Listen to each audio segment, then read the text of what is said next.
So dito guys ay aatake tayo na hindi nagdadala ng clan castle, troops, and spells. So basically ito lang yung dala natin, sariling troops lang natin, sariling machine lang, and sariling spells lang. Wala na tayong dadalhing iba pa kundi yun lamang. So bago tayo magsimula ay magpapakilala muna ako. Hi, ako nga pala si Chili and gumagawa ako ng tutorial contents about COC. So kung hindi ka pa naka-follow and subscribe sa page natin, ay baka naman. So dito guys, sa war na tayo aatake and aatakehin natin yung number 13. TH13 to, ito yung pinakamataas na sa TH13 nila.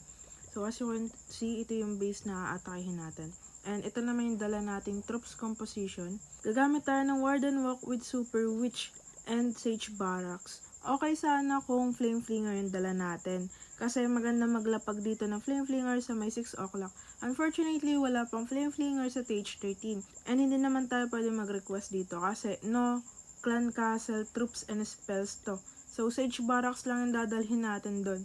Ang goal naman dito ng Sage Barracks is to funnel. So, tara, simulan na natin umatake. Ang unang ilalapag natin is si Warden, followed by the balloon to check kung may mga traps ba dito, and maglalapag na rin tayo agad ng healers. And then, lalapag natin yung Ice Golem dito sa may kanan, and lalapag na rin natin yung Sage Barracks para ma-funnel natin yung area na yan.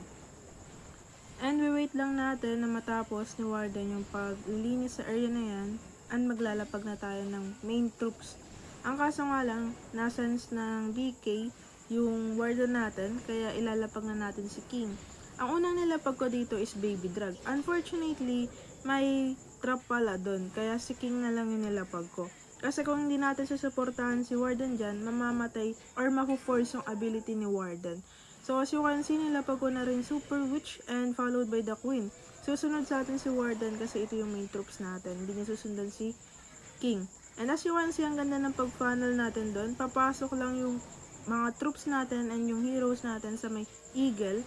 Papunta na yun doon hanggang sa may dulo kasi nalinis natin na maayos tong gilid na to. Kung hindi natin na-follow na maayos gamit yung Sage Barrack, panigurado dito sila pupunta sa baba. Pagkatapos nyo na poisonin natin yung laman ng sisi and supportahan natin ng spells yung mga troops natin.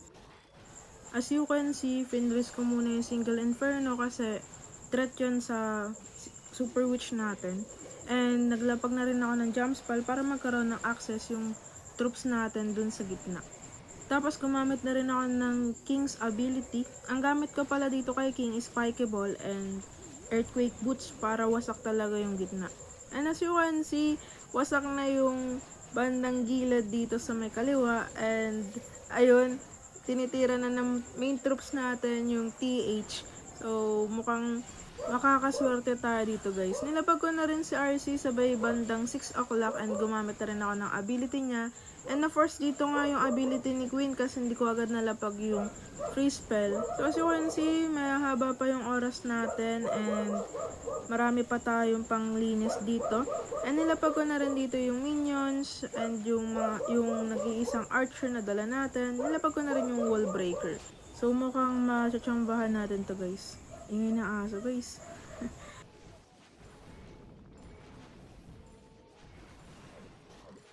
So ayan, ganun lang siya kasimple. Di na rin tayo gumamit ng reinforcement and sobrang OP talaga ng mga abilities ng heroes.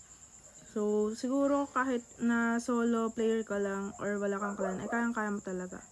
So ayan guys, ang kalaban namin dito ay ang Sweet Home. Shoutout sa kanila, they have 74 win streak. And pumasok pa nga yung TH16 nila sa clan, nag-i-spy yata. Co-leader pa nga siya. So hello sa'yo James. So yun lang everyone, thank you so much, bye bye!